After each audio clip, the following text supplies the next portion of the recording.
Hello friends, 40 రోజుల పాటు ప్రపంచాన్ని అల్లకల్లోలం చేసి దాదాపుగా అణుయుద్ధం అంచుల దాకా తీసుకువెళ్లిన ఇజ్రాయెల్, అమెరికా, ఇరాన్ వార్లో ఒక తాత్కాలిక విరమణ వచ్చిన సందర్భంగా మనం తప్పకుండా రివ్యూ చేయాల్సిన కొన్ని అంశాల గురించి ఈరోజు వీడియోలో మాట్లాడుకుందాం. ఇందులో ఒక 3-4 అంశాలు ప్రస్తావించబోతున్నాను. ఒకటి, ఈ యుద్ధం తర్వాత ఇరాన్ 4th గ్లోబల్ పవర్గా అవతరించింది అని వస్తున్న క్లెయిమ్లో వాస్తవం ఎంత? రెండోది, ఇంత జరుగుతున్నప్పటికీ అరబ్ వరల్డ్ ఇరాన్తో ఎందుకు లేదు? మూడోది, ఈ మొత్తం యుద్ధంలో భారతదేశం మీద పడిన ఎఫెక్ట్ ఏంటి? నాలుగోది, సీజ్ ఫైర్ని బ్రేక్ చేసి ఇజ్రాయెల్ లెబనాన్ మీద చేస్తున్న దాడుల్లో 600 మంది భారతీయ సైనికులు చిక్కుకుని ఉన్నారన్న విషయం మీకు తెలుసా? ఈ 4 విషయాలు మనం ఈరోజు ఈ వీడియోలో మాట్లాడుకుందాం. చివరి దాకా చూడండి. సో మొట్టమొదటి అంశం, ఇరాన్ 4వ గ్లోబల్ పవర్గా అవతరించింది. ఇది న్యూయార్క్ టైంలో వచ్చిన ఒక ఓపెడ్ అంటే ఒపీనియన్ పీస్. ఇది రాసిన ఆయన షికాగో యూనివర్సిటీకి చెందిన రాబర్ట్ పేపే అనే ఒక ప్రొఫెసర్. రాబర్ట్ పేపే ఏం ప్రతిపాదిస్తున్నా అంటే, ప్రపంచంలోనే మిలిటరీ పవర్లో అగ్రగామిగా ఉన్న అమెరికా, ఇజ్రాయెల్ రెండూ కలిసి దాడి చేసినా కూడా ఇరాన్ తట్టుకుని నిలబట్టమే కాకుండా ఓటమిని అంగీకరించకపోవటం, ఒక్క రోజులో ముగుస్తుందన్న యుద్ధం 40 రోజులైనా కూడా నిలవరించి పోరాటం వల్ల ఇరాన్కి ఒక కొత్త రెస్పెక్ట్ వచ్చింది, ఇరాన్కి ఒక అడ్వాంటేజ్ పొజిషన్ వచ్చింది. అంతేకాకుండా సీజ్ ఫైర్ కోసం ఇరాన్ పెట్టిన 10 కండిషన్స్ ఏవైతే ఉన్నాయో, ఈ కండిషన్స్ ఫిబ్రవరి 28కి ముందు ఇరాన్కి పెట్టే అవకాశమే లేదు. ఇరాన్కి అనేక రకాలుగా లాభం చేకూర్చే ఈ 10 ప్రతిపాదనలు పెట్టే అవకాశం కేవలం అమెరికా, ఇజ్రాయెల్, ఇరాన్ మీద చేసిన యుద్ధం వల్ల మాత్రమే కలిగింది అనేది. ఇది నిజానికి చాలా వరకు వాస్తవం. 10 ప్రతిపాదనలో చాలా కీలకమైనవి 3 ప్రతిపాదనలు. అందులో ఒకటి, గత 40 సంవత్సరాలుగా ఆ దేశం మీద ఉన్న శాంక్షన్లన్నీ ఎత్తివేయాలి. రెండోది, హోర్ముజ్ మీద నియంత్రణ వాళ్ళకే ఉండాలి. అంతేకాదు, దాని నుంచి వెళ్ళే ప్రతి షిప్ మీద 2 మిలియన్ల దాకా లెవీ కూడా విధించే అవకాశం వాళ్ళకి ఇవ్వాలి. ప్రపంచంలో ఉన్న ఆయిల్లో 20% హోర్ముజ్ నుంచే వస్తుంది. భారతదేశానికైతే 50% అక్కడి నుంచే రావాలి. మూడోది, తమ దేశం మీద చేసిన దాడిలో జరిగిన నష్టానికి నష్టపరిహారం ఇవ్వాలి. అయితే ఇరాన్ ఇచ్చిన ఈ 10 ప్రతిపాదనలు తన ట్రూత్ సోషల్లో పోస్ట్ చేసిన ట్రంప్ ఇవన్నిటినీ కూడా వర్కబుల్ అన్నాడు, కానీ వాటిని ఒక్కొక్కటి కాదనటం కూడా మొదలుపెట్టారు. ఈరోజు తాజాగా హోర్ముజ్ మీద నియంత్రణని మేము అంగీకరించము అనే మాట కూడా అన్నాడు. అఫ్కోర్స్ అది అంగీకరించినా అంగీకరించకపోయినా ఫిజికల్గా అయితే మరికొంతకాలం ఖచ్చితంగా ఇరాన్ ఆధీనంలోనే ఉంటుంది. దానివల్ల ఇరాన్ ఆర్థికంగా మాత్రమే కాకుండా స్ట్రాటజిక్గా కూడా చాలా బలపడే అవకాశం అయితే ఉంది. మిలిటరీ పవర్ ప్రకారం చూస్తే అమెరికా నంబర్ 1 స్థానంలో, రష్యా 2వ స్థానంలో, చైనా 3వ స్థానంలో, భారత్ 4వ స్థానంలో ఉంది. ఇరాన్ది 13వ స్థానం. 13వ స్థానంలో ఉన్నప్పటికీ మొదటి స్థానంలో ఉన్న వాళ్ళని 40 రోజులు నిలవరించడం వల్ల నీ దగ్గర ఎంత శక్తి ఉందని కాదు, నీ దగ్గర ఎంత ధైర్యం ఉంది అన్నదే కీలకం అనేది మరొకసారి రుజువైంది ఈ యుద్ధం తర్వాత. 2 వారాల విరమణ తర్వాత కూడా యుద్ధం మళ్ళీ మొదలైతే పరిస్థితి పెద్దగా మారబోయేది ఏమీ లేదు. ఎందుకంటే అమెరికాలో యుద్ధం పట్ల విపరీతంగా వ్యతిరేకత పెరుగుతుంది. అందువల్లనే ఏదో రకంగా బయటపడటం కోసమే ట్రంప్ ఈ ప్రతిపాదనలన్నింటినీ అంగీకరించాడు అనేది ఒక వాస్తవం. అయితే ఇరాన్లో యుద్ధానికి ముందున్న పరిస్థితి పూర్తిగా మారిపోయింది. అది కూడా పాజిటివ్గా మారింది. యుద్ధం మొదలయ్యే సమయానికి దేశంలో విపరీతమైన రివోల్ట్ వస్తూ ఉంది. మహిళల నుంచి, మానవ హక్కుల కార్యకర్తల నుంచి అక్కడ రెజీమ్ మీద విపరీతమైన వ్యతిరేకత పెరుగుతూ ఉంది. అటువంటి సందర్భంలో రెజీమ్ చేంజ్ చేస్తాము, అక్కడేదో మహిళల్ని రక్షిస్తాము, మానవ హక్కుల్ని రక్షిస్తాము అంటూ ఈ యుద్ధం రెజీమ్ చేంజ్ చేయలేదు సరికదా, అక్కడ ఉన్న తిరుగుబాటుని పూర్తిగా లేకుండా చేసిందనుకోవచ్చు. యుద్ధం వచ్చినప్పుడు తిరుగుబాటుదారులందరూ కూడా ప్రభుత్వం పక్షాన చేరిపోయారు. మీరు బహుశా ఒక వైరల్ వీడియో చూసి ఉంటారు. హిజాబ్ వేసుకున్నందుకు కోర్టుకు వెళ్ళి ఫైన్ కట్టి వచ్చిన అమ్మాయి నెక్స్ట్ ఇమ్మీడియట్గా ఇరాన్ క్యాంపుకు వచ్చి నాకేమైనా పని ఇవ్వండి, నేను కూడా దేశం కోసం పనిచేస్తాను అని అడిగిన ఒక వీడియో విపరీతంగా వైరల్ అయింది. దాదాపుగా అక్కడ అదే పరిస్థితి. తిరుగుబాటుదారులందరూ కూడా ఇది కాదు టైం, ఇప్పుడు మనం మన ప్రభుత్వానికి సపోర్ట్గా నిలబడాలి, మనం చేయగలిగినంత చేయాలి అనే స్థితికి వాళ్ళు వెళ్ళారు. ఆ రకంగా ఆ దేశంలో అంతర్గతంగా రావాల్సిన తిరుగుబాటు, దానివల్ల మారాల్సిన రెజిమ్ ఇప్పుడు మారకుండా పోయింది. అమెరికా ఎలాగో మార్చలేదు, లోపల నుంచి కూడా మార్చే ఒక అవకాశం ఇప్పుడు వెనక్కిపోయింది. ఆ రకంగా యుద్ధం చేసే అమెరికా అన్ని రకాలుగా ఇరాన్కి, ఇరాన్లో ఉన్న రెజిమ్కి హెల్ప్ చేసిందని చెప్పొచ్చు. పశ్చిమాసియాలో ఇంత కల్లోలం జరుగుతుంటే అరబ్ వరల్డ్ ఎందుకు ఇరాన్తో లేదు, ఇరాన్ ఎందుకు అరబ్ వరల్డ్ మీద దాడులు చేసింది?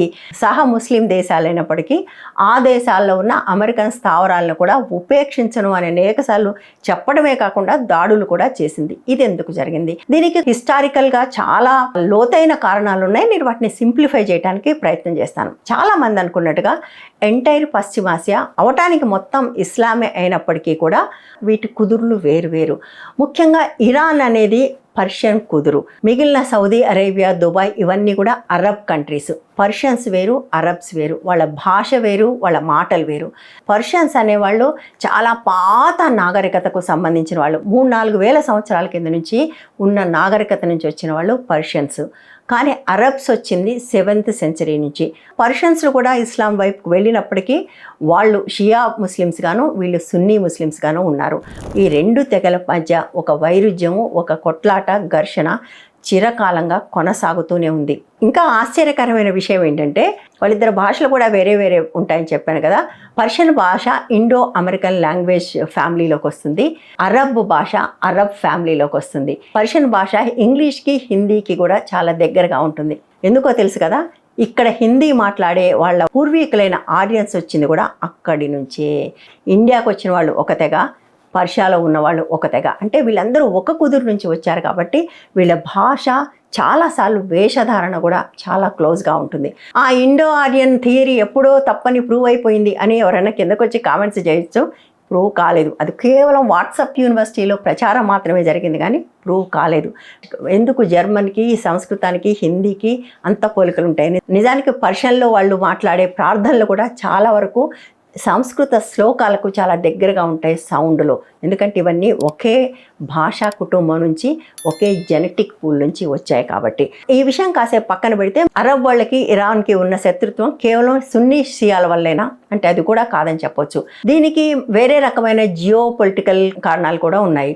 ఇరాన్లో మొదటి నుంచి ఉన్న కింగ్ మొదట బ్రిటన్కి, తర్వాత అమెరికాకి కూడా చాలా క్లోజ్ అనుయాయిగా ఉన్నాడు. దానికి సంబంధించి గతంలో కూడా మనకు వీడియో చేసాం, అందులో చాలా క్లియర్గా చెప్పాం.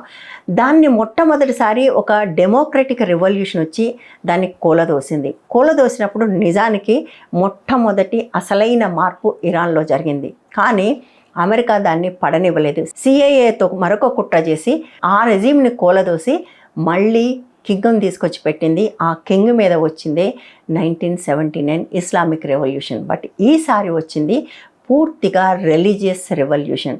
దాంతో ఇరాన్ పూర్తిగా ఒక మత దేశంగా మారిపోయింది. బట్ అరబ్ వరల్డ్ కూడా మత దేశాలే. కానీ ఈ మత దేశాలన్నింటిలోనూ ఉన్నది కింగ్స్. ఈ కింగ్స్ అందరూ కూడా అమెరికాకు చాలా క్లోజ్. అంటే అమెరికాతో అనేక రకాల ఆర్థిక లావాదేవీలు చేస్తూ ఉన్నారు. ఇవన్నీ కూడా అమెరికాకు దగ్గర దేశాలుగా ఉన్నాయి. ఈ దేశాల్లో ఉన్న రాజుల భయం ఏంటంటే ఇరాన్ని ఆదర్శంగా తీసుకుంటే ఏదో ఒక రోజు మతానిది పై చేయి తమని కూల్చేసే అవకాశం ఉందనే ఒక భయం కూడా ఈ అరబ్ దేశాలకు ఉంది. సో ఈ అన్ని కారణాల వల్ల వాళ్ళు ఇరాన్ని సపోర్ట్ చేయట్లేదు. చాలామంది అనుకున్నట్టుగా వాళ్ళందరూ గంపగుత్తగా ఒకటి కాదు. భారతదేశం ఎట్లయితే సౌత్, నార్త్ ఒకటి కాదో వాళ్ళు కూడా షియాలు, సున్నీలు, పర్షియన్స్, అరబ్స్ వీళ్ళందరూ కంప్లీట్గా వేరు. ఇక మూడవది, భారతదేశం మీద ఈ యుద్ధం వేసిన ఎఫెక్ట్ ఏంటి? అన్నిటికంటే మొట్టమొదటి మనందరికీ తెలుసు, యుద్ధం ప్రకటించడానికి జస్ట్ ముందు మన ప్రధాని ఇజ్రాయెల్లో ఉండటము, నెతన్యాహును కౌగలించుకోవటము, ఇజ్రాయెల్ని ఫాదర్ల్యాండ్ అని కూడా చెప్పడం, వీటన్నిటితోనూ భారతదేశం పూర్తిగా ఇజ్రాయెల్ వైపే ఉంది అనే ఒక భావం ప్రపంచవ్యాప్తంగా కలిగింది. ముఖ్యంగా ఇరాన్కి కూడా అటువంటి ఒక ఇండికేషన్ వెళ్ళింది. బట్ యుద్ధం మొదలైన తర్వాత కూడా దాన్ని చేంజ్ చేయడానికి మనం ఎటువంటి ప్రయత్నం చేయలేదు. సరికదా, ఇరాన్ నౌక భారతదేశానికి వచ్చి పోతుంటే అమెరికా దాని మీద దాడి చేస్తే దాని మీద మనం ఖండన కూడా చేయలేదు. ఇరాన్కి భారతదేశానికి మధ్య ఉన్న సంబంధాలు ఇప్పటివి కాదు, 3000 సంవత్సరాలుగా ఉన్నాయి. అప్పటి నుంచి కూడా ఈ 2 దేశాల మధ్య వర్తక వాణిజ్యాలు సాగుతూ ఉన్నాయి. భారతదేశానికి స్వాతంత్రం వచ్చిన తర్వాత కూడా ఈ 2 దేశాల మధ్య సత్సంబంధాలు ఉన్నాయి. కాబట్టి వాళ్ళు వెంటనే ఎటువంటి నిర్ణయం తీసుకోకుండా కనీసం ఈ షిప్ మీద దాడినైనా ఖండించండి అని అడిగారు. మనం ఆ పని కూడా చేయకపోవడంతో వాళ్ళు హోర్ముజ్ నుంచి వచ్చే భారత నౌకల్ని గుంపగుత్తగా అలౌ చేయలేదు.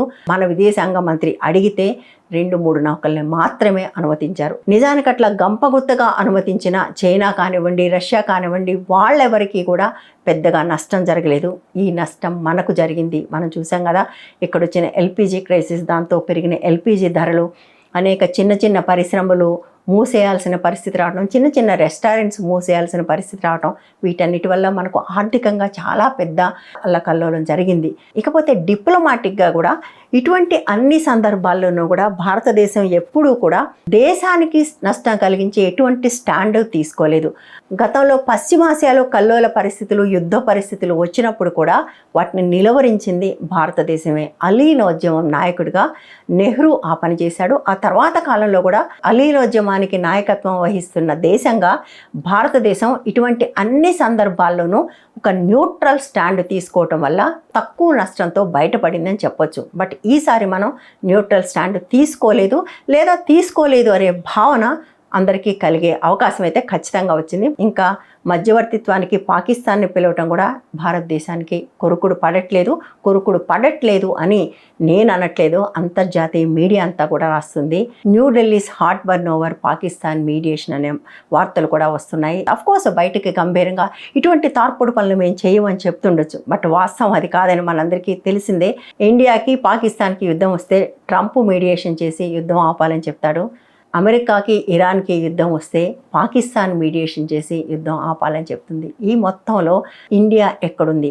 మాకు అవసరమే లేదని మనం అంటున్నాం, కానీ నిజంగా మనకు అటువంటి మీడియేషన్ చేసే అవకాశం వచ్చి ఉంటే దానికి సంబంధించి ఈ దేశంలో ఈ పాటికి సంబరాలు మిన్నంటుతూ ఉండేవి. ప్రపంచ యుద్ధాన్ని ఆపిన విశ్వ గురువు అని విపరీతంగా డప్పు వాయించుకుంటూ ఉండేవాళ్ళం. मैंने कहा था ना, कैसी भी सिचुएशन हो मोदी जी हमें घर ले आएंगे, वॉर रुकवा दी पापा. ఆ డప్పు వాయించుకునే అవకాశం పోవటం మాత్రమే కాదు, ఎక్కడో హార్ట్ బర్న్ కూడా ఉంది అనేది చాలామంది విమర్శకులు భావిస్తున్నమాట. ఇప్పటి వరకు జరిగిన యుద్ధంలో మాత్రమే కాదు, ఇక ముందు కూడా ఈ యుద్ధం వల్ల అత్యంత ఎక్కువగా నష్టపోయే దేశాల్లో భారతదేశం ఉంది. ఎందుకంటే హోర్ముజ్ కంట్రోల్ కానీ ఇరాన్లో ఉంటే 50% చమురుని అక్కడి నుంచే తెచ్చుకుంటున్న భారతదేశం దానివల్ల విపరీతంగా ఇబ్బందులు పడే అవకాశం ఉంటుంది.